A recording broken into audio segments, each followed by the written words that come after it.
Moi, je crois profondément que nous sommes des femmes puissantes et que la femme africaine a une puissance qu'elle ne connaît pas toujours, dont elle ne se souvient pas. Et le lieu de la conférence aujourd'hui, c'est de vous rappeler, mesdames, que vous êtes des femmes fortes. Et que le diplôme, ce ne sont pas les compétences. Vous savez, on a tendance à croire que quand on sort d'école, oui, moi j'ai tel diplôme, donc je peux, c'est faux. Quand tu sors d'école, tu ne connais rien. La femme se sacrifie pour que son mari puisse faire. La mère se sacrifie pour que son enfant réussisse. Et finalement, que reste-t-il de nous? Nous sortons de là, brisées, déconstruites et surtout diminuées. Apprendre à mieux gérer vos émotions. Gérer nos émotions et de ne pas prendre les choses personnellement. Malheureusement, trop souvent, nous, en tout cas en Afrique, dès que quelqu'un prend une décision, ah, il m'aime pas. Des fois aussi, il y a des gens qui ne nous aiment pas vrai. Mais bon, ça, c'est un autre débat.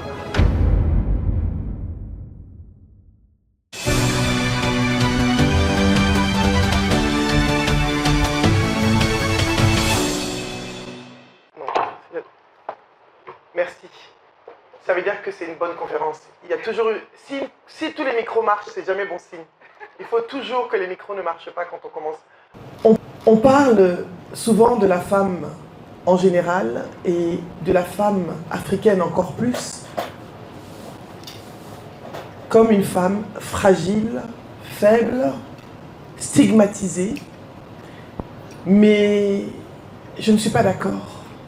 Je ne suis pas d'accord parce que ce sont des biais cognitifs et des définitions qui sont faites par d'autres personnes.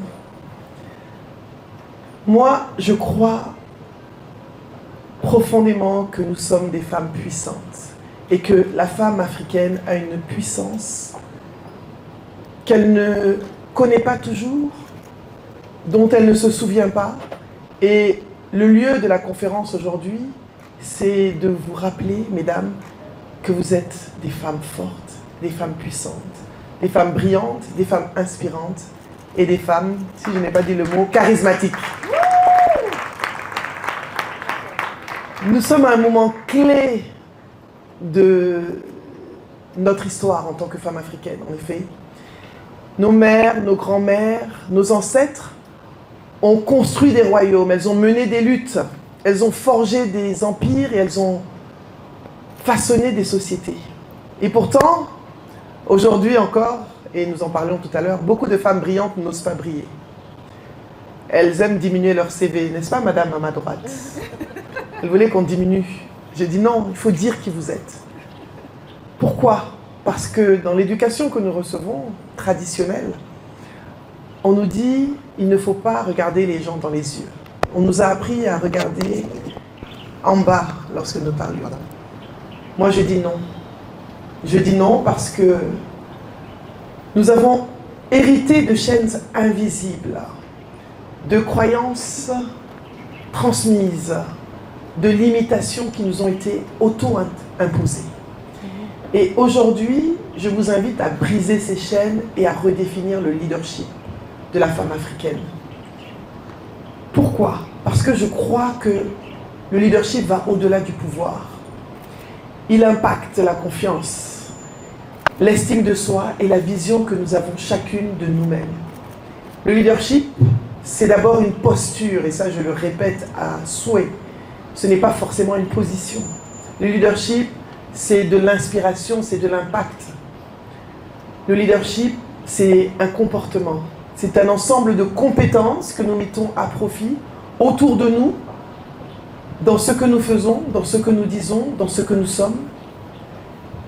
Le leadership, pour qu'il s'affirme, surtout celui de la femme, il demande la poursuite d'un chemin. Et ce chemin, c'est souvent, vous savez, et je suis persuadée que vous ne vous y attendiez pas, c'est un chemin de guérison.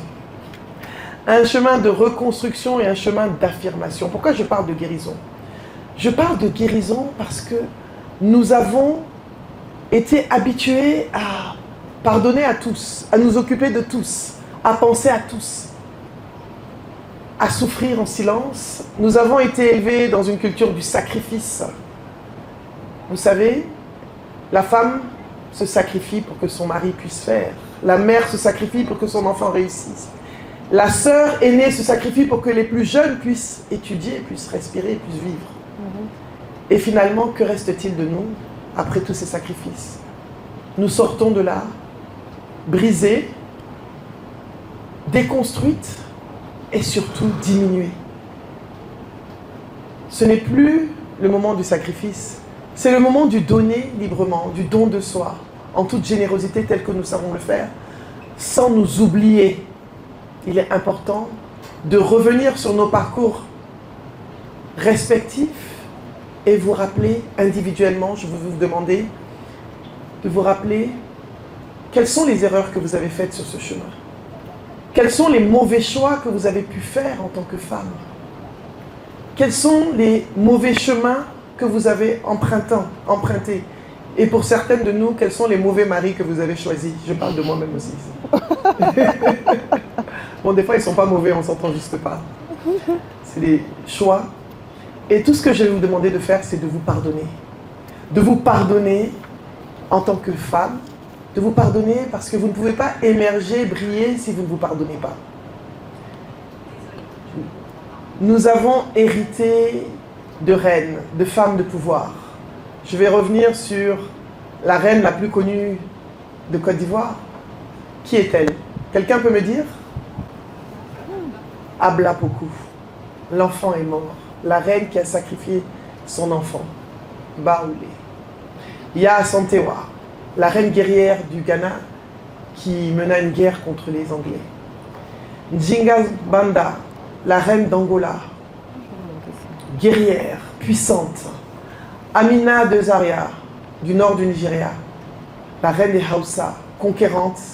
Toutes ces reines dont on ne nous parle pas, dont on ne parle plus, dont on en parle peu, mais qui font partie de nos histoires et qui ont aussi impacté les femmes que nous sommes de façon inconsciente, parce que dans nos sacrifices, dans nos douleurs, dans nos souffrances, nous sommes des guerrières.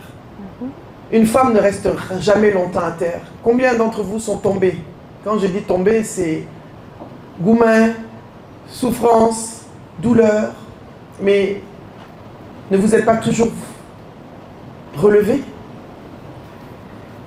Ces femmes dont je parle n'ont pas attendu qu'on leur donne leur place. Elles ont pris leur place. Ce matin, j'étais dans une conférence, on m'a dit oui, vous êtes en train de dire aux femmes d'arracher le pouvoir. J'ai dit oui, c'est ce que j'ai dit et j'assume. Mesdames, prenons notre place parce qu'elle nous est due. Le leadership, ce n'est pas le pouvoir, ce n'est pas un titre. Le leadership, c'est la capacité à influencer, à inspirer, à transformer. La mère est un leader de fait. Ce sont les mères qui ont façonné les hommes qui sont là aujourd'hui. Ce sont les mères que nous sommes qui ont éduqué les hommes qui sont là aujourd'hui. Et nous savons le respect que l'homme africain donne à sa mère et vous à sa mère. Inspirer l'éducation que nous avons. Les bases, ce que nous apprenons dès le bas âge, en tant que femme, mais aussi en tant qu'homme. Les aînés des familles, les grandes sœurs, ont façonné des chemins. Les sœurs, tout simplement, conseillères, les épouses de nos frères ici présentes, conseillères, soutien. Messieurs, vous êtes d'accord avec moi? Dites la vérité. Il y a un proverbe dans le Mandé qui dit « Ce que dit la barbe vient de la tresse ». Ça veut dire que quand les hommes disent le matin, c'est leur femme qui leur a donné le conseil la nuit. Toujours. Il y en a un qui se touche la barbe, il sait que je dis la vérité. Malheureusement, il y a eu des constructions socioculturelles que je lis en partie à la colonisation, qui ont conditionné à l'effacement, l'abnégation, qui font que nous n'osons pas déranger. Vous savez, avant la colonisation, nous, femmes africaines, nous avions des places très importantes. Nous savions, nous étions écoutées, nous étions respectées. Et souvent on dit non, c'est la coutume, c'est pas vrai, c'est pas la coutume. Il y a une confusion entre construction socio-culturelle venant de l'Occident où la femme dans les années 40, 30, 50 en Occident n'avait pas voix au chapitre et la réalité de la femme africaine dans les sociétés rurales d'antan, je m'entends, pas celle d'aujourd'hui. Nous avons appris à être fortes parce que nous n'avons pas le choix. Mais nous n'avons pas appris à être visibles, à assumer nos réussites. À chaque fois qu'une femme va en réunion, elle doit faire une présentation, je le sais, j'ai été directeur dans les télécoms pendant longtemps, j'ai eu une carrière très longue dans les télécommunications. Pendant les réunions de CODIR, ou pas CODIR parce que moi je parlais, mais les chefs de division, les chefs de département, donnaient souvent à leurs collègues hommes le micro pour présenter. Pardon, il faut présenter, c'est toi qui as fait, pardon, c'est moi qui ai fait, mais il faut parler. Madame, si tu ne parles pas, comment est-ce qu'on peut savoir que c'est toi qui as fait? Comment est-ce qu'on peut te donner la promotion que tu mérites? Comment on peut t'attribuer le mérite du travail que tu as réalisé? Mesdames, arrêtez d'être invisibles, de vous cacher. Assumez vos compétences. Arrêtez de vous diminuer, ne serait-ce que par la posture, en vous asseyant derrière. La preuve, les sièges de devant sont vides. J'ai raison. Ah, bon, comme c'est le soleil, ça va. Sinon, j'allais parler. Apprenons à déconstruire certaines croyances. Je ne suis pas assez, je ne suis pas capable. Je n'ose pas parler. Combien d'entre vous ont peur de prendre la parole en public? Combien d'entre vous n'osent pas assumer leur réalisation? Dire j'ai fait, j'ai réussi, par peur de paraître prétentieuse. Vous n'êtes pas prétentieuse, mesdames. Vous avez tout simplement réalisé ce que vous avez réellement réalisé. Le chemin vers la puissance, demande de se libérer du passé, de lâcher prise. Pardonner, ce n'est pas excuser, c'est se libérer. Lâcher prise, ce n'est pas abandonner, c'est choisir vos combats. Vous ne pouvez pas vous accrocher à tous les combats. Le passé, il est dans le passé, le présent, c'est aujourd'hui, et demain, c'est demain. C'est aujourd'hui qui compte. Je vous pose une question collectivement, messieurs et mesdames, je vais inclure, il faut que je sois inclusive. Qu'est-ce qui vous retient aujourd'hui? Qu'est-ce qui vous empêche d'éclore, de vous affirmer, de vous réaliser, de dire je suis là, je l'ai fait, je sais faire, je veux ce poste, je vais postuler. Les femmes ne postulent pas. Combien de fois je suis allée dans des entreprises où les DG des hommes me disent je suis fatiguée, les femmes aiment rester en back-office, il y a des postes, elles ne postulent pas. Je vois le DRH qui sourit d'un air, d'un petit coin. Le blocage, ce n'est pas les gens qui nous bloquent, c'est nous qui nous bloquons. Le plafond de verre n'est plus dans les entreprises. Au contraire, les entreprises veulent que les femmes soient là. Le plafond de verre, il est là, dans nos têtes. Nous devons déconstruire ces blocages. Nous devons nous dire, je peux, comme aujourd'hui, être comme madame. Et elle va nous partager son expérience, qui va nous inspirer. Vous pouvez être elle. C'est pour ça qu'elle est là, parce qu'elle a envie d'avoir plus de femmes comme elle à côté de vous, à côté d'elle. Est-ce que vous avez un échec qui vous hante? Nous avons peur de l'échec, surtout nous les femmes. Moi j'adore les hommes. Ils échouent, ils se lèvent, ils continuent. Ils se trompent encore, parce que c'est dans l'échec qu'on se construit, c'est dans l'échec qu'on apprend, c'est dans l'échec qu'on grandit. Il faut oser se tromper. Non, je ne veux pas faire, parce que si je fais mal. Mais tu fais mal, tu as fait mal, c'est pas grave. On va te corriger. Et tu feras mieux la prochaine fois. On a peur, peur d'être jugé, peur du regard des autres, peur de ne pas être assez.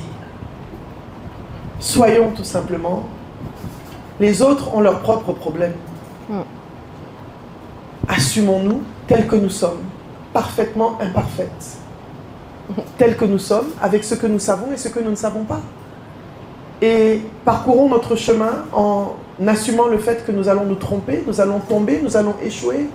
Et il n'y a pas de destination, c'est le processus, le chemin qui est l'histoire. Aujourd'hui, je vous invite à poser ce fardeau, ce qui vous alourdit. C'est que chacun est en train de réfléchir en me regardant. Je vous vois. En train de se dire, ce qui est dans ma tête là. Déposez ça. Libérez-vous et avancez. Renforcez votre confiance en vous et votre estime de vous. Vous devez croire en votre potentiel. Formez-vous, informez-vous, développez-vous. Personne ne va le faire à votre place. Votre collègue ne peut pas se former à votre place. Il ne peut pas croire en vous à votre place. Il faut que nous arrêtions d'attendre la validation. Il est normal d'avoir des limites, mais en milieu professionnel, on doit pouvoir se faire évaluer. On doit pouvoir oser aller voir les RH même toujours, parce que je dis les gens ne vont pas vers les RH. Ils ont les outils. Ils sont prêts pour vous. Les RH ne peuvent pas deviner que vous voulez tel poste. Je prends toujours l'exemple d'une dame dans une entreprise, une grosse société télécom dans laquelle j'avais monté un programme de leadership sur 6-7 mois. Et il y a une chef d'agence, qui est chef d'agence depuis 20 ans, qui me dit, oui, j'ai envie de changer de poste, on ne me change pas de poste. C'est quoi ton problème? Tu es parti dire à quelqu'un non. Le RH est au courant, non. Le DGC, personne n'est au courant. Comment eux, ils vont deviner ce que tu veux? Oui, mais je suis très bonne dans mon agence. J'ai dit justement parce que tu es bonne, qui va te changer? On va garder un bon élément au bon endroit, mais exprime-toi. Montre que tu as préparé des personnes qui peuvent te succéder. Montre que tu veux développer de nouvelles compétences. Dis-le, exprime-toi. Et elle est partie, elle s'est exprimée, elle est partie voir les RH, et elle a pu changer de poste parce qu'elle avait envie de se frotter à de nouveaux challenges. Des fois, on a envie de changer, pas parce qu'on n'est pas bon ou parce qu'on est trop bon, mais juste parce qu'on a envie de changer d'air. On a envie d'apprendre, de diversifier nos compétences. L'estime de soi, se sentir légitime. Vous êtes à votre place. Si vous avez été recruté, si vous êtes là, c'est parce que vous le méritez. Vous n'êtes pas moins que quelqu'un. Mais il faut que vous vous actualisez de façon régulière. Développez-vous. Quelles sont les nouvelles compétences qui sont, entre guillemets, importantes? Comment est-ce que votre poste a évolué? Quels sont les collègues avec qui vous pouvez échanger? Ayez le courage d'aller voir vos collègues, même ceux que vous ne connaissez pas. Allez à la rencontre des autres, développez vos réseaux en interne au sein de l'entreprise. Comment est-ce que vous pouvez arriver à développer votre confiance en vous et renforcer votre estime de vous? Ne vous comparez à personne. Il n'y a qu'une seule personne qui sera vous. Vous ne pouvez que travailler sur vous-même. Vous devez connaître vos forces. La connaissance de soi est une clé essentielle. Quelles sont vos forces? Je prends toujours mon exemple préféré, qui a l'air très bête. Est-ce qu'on peut dire à un poisson de voler ou à un oiseau d'aller nager? Si vous êtes un poisson que vous savez nager, appuyez-vous sur le levier de la natation que vous maîtrisez. Si vous êtes un oiseau que vous savez voler, appuyez-vous sur vos ailes. On ne peut pas être bon partout, mais il est important d'identifier ses forces afin de les utiliser comme levier de développement dans votre carrière, dans votre posture, dans votre poste professionnel. Assumez votre valeur. Osez dire « je sais », tout comme vous saurez oser dire « je ne sais pas ». Il n'y a pas de honte à ne pas savoir. On a toujours l'impression qu'on doit tout savoir. Et pourquoi est-ce que les femmes ne postulent pas? Parce que lorsque un poste s'ouvre, elles veulent avoir 200% des compétences, même celles qui n'existent pas. Messieurs, respect à vous, même quand vous avez 30%, vous postulez. Non, vraiment, respect. Et vous avez raison, parce que quand on vous prend en entretien, on voit quelles sont vos capacités d'apprentissage. Quel est votre engagement pour apprendre? Vous allez apprendre dans le poste, vous allez vous former. Donc, osez postuler. Assumez votre valeur, vous êtes capable. Osez vous affirmer. Je vais parler du leadership informel et de l'influence des femmes. Pour devenir une femme puissante, c'est quoi? C'est oser être visible sans s'excuser. Si vous, femme professionnelle, vous n'êtes pas visible, vous laissez la place aux femmes pas professionnelles, bizarres. Et après, vous allez dire, oui, ma fille, j'ai une cliente, une femme extrêmement brillante qui dirige une énorme société de ressources humaines en Côte d'Ivoire. Ce n'est pas la plus grande. Oui, mes filles, elles aiment seulement les gens bizarres sur les réseaux sociaux. Donc, je suis venue te voir pour qu'on fasse du personal branding parce que j'aimerais être le modèle de mes filles. Nos enfants sont nés dans les années 2000, enfin les miens en tout cas. Leur référentiel, c'est les réseaux sociaux, c'est l'Internet. Si ils ne voient pas madame, ils ne voient pas Picanti, ils ne vous voient pas, hommes et femmes d'ailleurs, ben, leurs modèles seront ceux qui ne doivent pas être leur modèle. C'est de notre faute.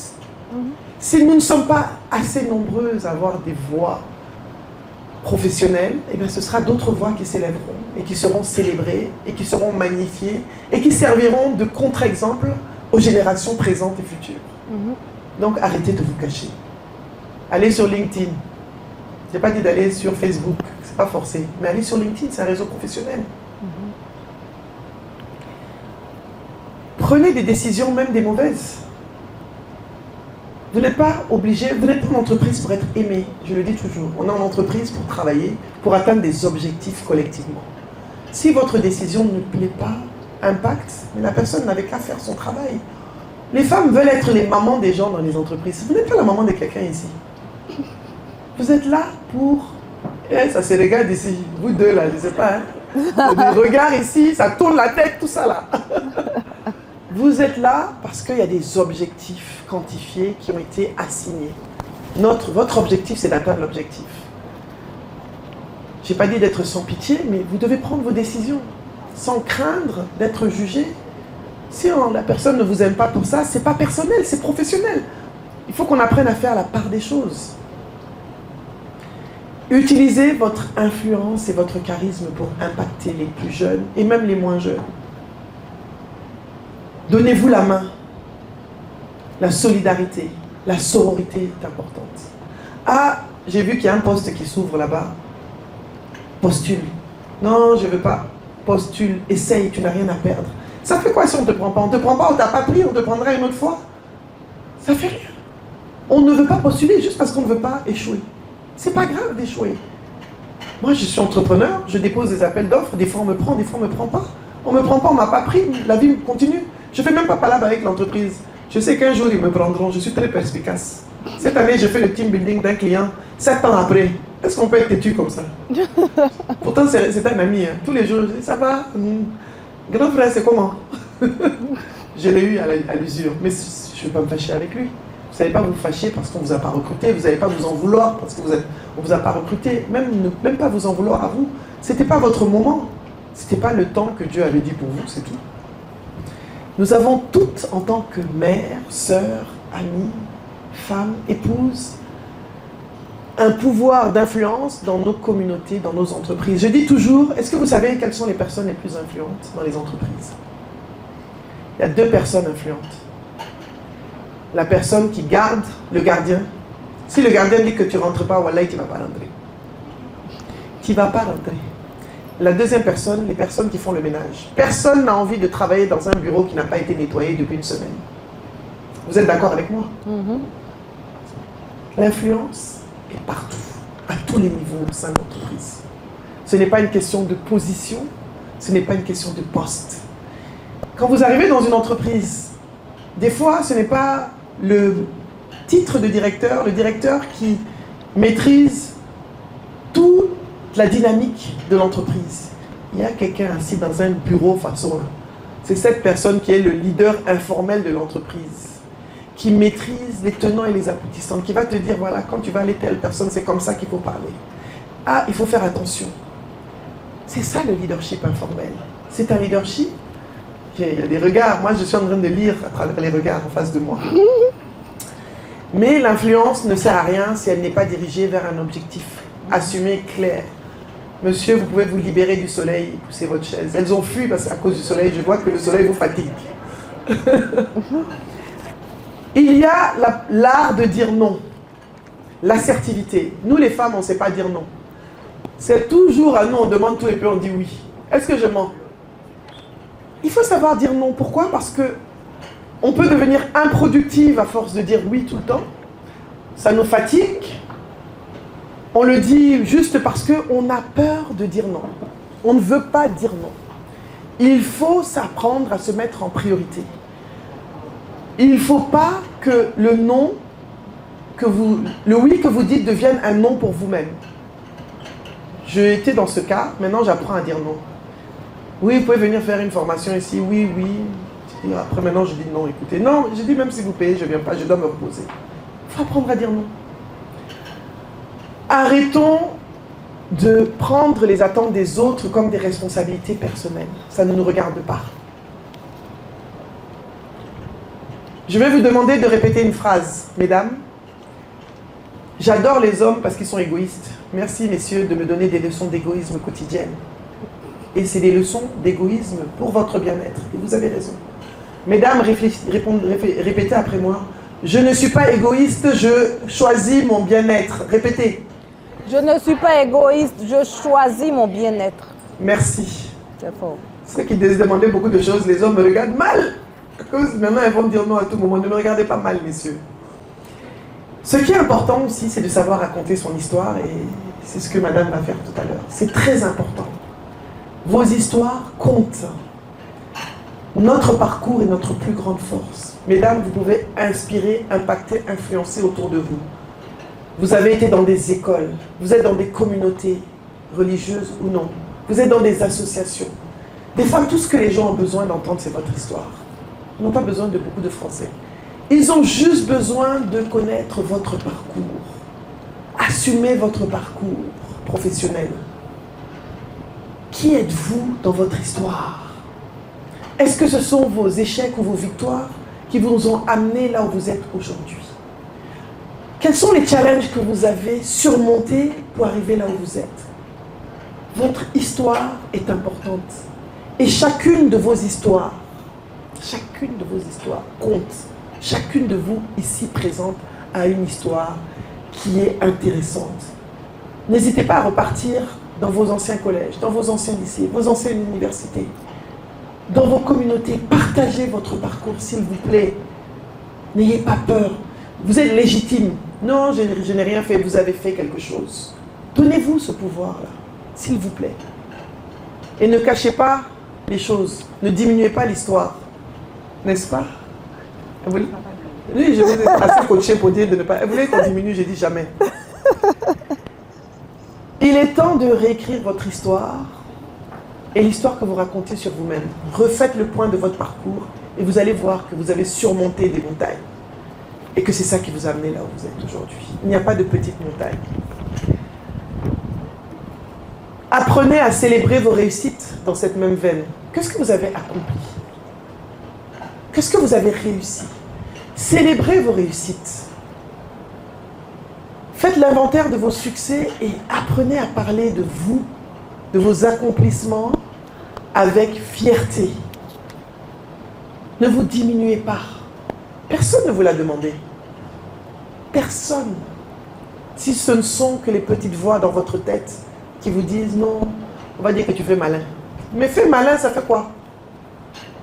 Ça fait rien. Comme je dis souvent, osez briller. Si les gens ne peuvent pas vous voir briller, mais donnez-leur des lunettes de soleil. C'est tout. Non, c'est fort. Chaque pas que vous avez fait dans votre vie compte. Chaque petite avancée est une inspiration pour les femmes autour de vous, les femmes de votre famille, vos amis, votre communauté. Chères sœurs, nous avons tout en nous pour être des femmes puissantes, et nous le sommes. Le leadership des femmes africaines ne doit plus être étouffé. Il ne doit plus être minimisé, il doit être assumé. Il doit inspirer, il doit motiver. Parce que nous avons un devoir envers les générations qui arrivent, et vous le savez très bien. Vous-même, vous savez de quoi je parle. Je n'ai pas besoin de rentrer dans les détails. Il est temps de prendre notre place, chacune de nous ici présente, et de nous assumer, d'inspirer, d'oser briller. Et je veux vous laisser avec une question. Qu'est-ce que vous allez faire aujourd'hui pour assumer pleinement votre brillance, mesdames, votre puissance? Quelle est l'action que vous allez faire? Je vais vous demander juste de répéter après moi. Je suis brillante. Je suis brillante. Je suis inspirante. Je suis inspirante. Je suis impactante. Je suis impactante. Je suis puissante. Je suis puissante. Et j'ai la capacité de changer le monde autour de moi. Et j'ai la capacité de changer le monde autour de moi. Alors, à partir d'aujourd'hui, je vous invite à décider, à vous dire, je décide de briller pleinement. Répétez. Je décide de briller pleinement. Répétez-le chaque matin. Faites-en votre boussole, que ce soit votre guide. Parce que l'Afrique a besoin de femmes puissantes qui osent briller. Parce que vous, chacune de vous, est cette femme puissante. Merci.